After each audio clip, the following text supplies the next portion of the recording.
Oke, biar lebih paham kita pakai contoh ya, bagaimana caranya membuat truth table dan melakukan analisa kestabilan Ruth Hurwitz. Oke, contoh misal. Oke, contoh denumeratornya dari sebuah sistem yang mau kita analisa adalah S pangkat 3 ditambah 6S kuadrat ditambah 12S ditambah 8 sama dengan 0. Gitu ya. Kan untuk analisa kestabilan kalau pakai akarnya bisa, atau cara lain kita pakai Ruth Hurwitz ya, kita buat tabelnya. Oke, kita punya S3, S2, S1 dan S pangkat 0. Oke, kita isi di sini, ini kan koefisiennya 1. 1 oke, 1 1 6 12 8. Sisanya sini pasti 0, ini juga 0 kan gitu. Ya, cara nulisnya gitu. Jadi kita pakai 2 baris pertamanya aja. Oke, terus kemudian berarti kan kita ngisi yang baris 3 dan baris 4 ya. Oke, sisi sini ini kan berarti kita cari determinannya, ini 6, ini 8. Sorry, ini 6.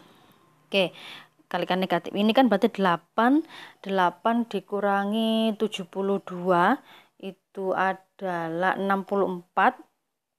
Ya, kemudian minus ya, minus 64 dikalikan minus berarti 64 dibagi pojok yang sini, berarti dibagi pojok kiri bawah 6. Gitu ya. Oke, kemudian yang sisi sini berarti kan 1 kali 0 adalah 0, dikurangi 6 kali 0 adalah 0, 0 dikurangi 0 adalah 0, dikalikan negatif ya minus 0, dibagi 6. 0 dibagi 6 kan sama dengan 0. Oke, kemudian sisi selanjutnya, sisi baris berikutnya, ini kan berarti 64/6 dikali 8 dikurangi 6 kali 0 adalah 0 ya. 64/6 dikali 8 itu berapa ya? 64, ini kan yang atas 64/6 dikali 8, kemudian dikalikan negatif dibagi 64/6. 64/6 berarti kan sorry, ini kan sisi sini ya, sorry, berarti 6 dikalikan 0 dikurangi 64/8 kali 8, berarti kan minus diminuskan lagi, berarti positif dibagi 64/6, berarti kan hasilnya sama dengan positif 8. Oke, jadi karena di sini tidak ada, kita lihat di kolom pertamanya. Ini kan kolom pertamanya ini kan mulai dari 1 positif. Oke, kolom pertamanya ini adalah positif. Ini juga 6-nya positif, 64/6-nya juga positif, 8-nya juga positif. Kita lihat kolom satunya aja. Nah, karena tidak ada perubahan perubahan tanda sama sekali, maka sistem ini dikatakan sifatnya adalah stabil. Gitu ya. Jadi kita lihat tandanya saja di kolom pertama. Oke, contoh berikutnya.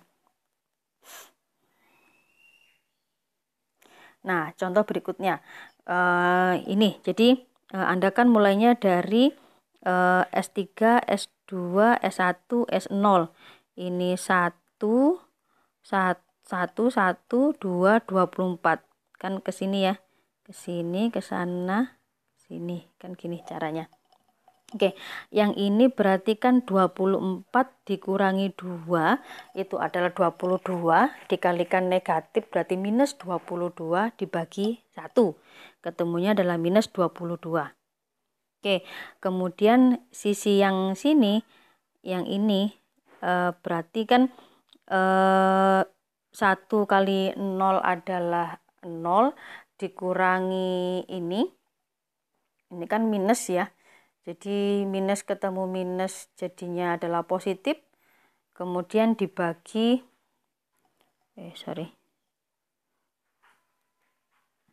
ini kan berarti 0 dikurangi 22 kali 4, anggap aja dia adalah negatif ya. Oke, terus kemudian ini kan berarti positif dibagi negatif, kok dibagi negatif 22. Sebentar, kok ada yang salah. Oh, ini kan ada minusnya di luar ya. Ya kan? Ini minus, saling mengcancel, berarti ketemunya adalah positif. Ketemunya adalah 24. Oke, sehingga ketika di sini Anda lihat kolom pertama ini tandanya positif, 1 ini juga positif, minus 2 ini negatif, 24 ini adalah positif. Ya, sehingga kemudian kita lihat di sini ada dua kali perubahan tanda, yaitu positif jadi negatif dan negatif jadi positif. Berarti bisa kita katakan ada 2 roots yang sifatnya berada di sisi kanan, sehingga sistemnya adalah tidak stabil. Kenapa ada 2? Karena ganti tandanya adalah 2 kali. Itu ya. Jadi itu adalah cara mengatakan bahwa sistem ini tidak stabil. Tapi kita tidak bisa mengatakan rootnya di mana, enggak. Kita cuma tahunya bahwa ada yang di sisi kanan, tepatnya di angka berapa kita nggak tahu. Tapi kita bisa mengatakan bahwa sistem ini sifatnya adalah tidak stabil. Ya.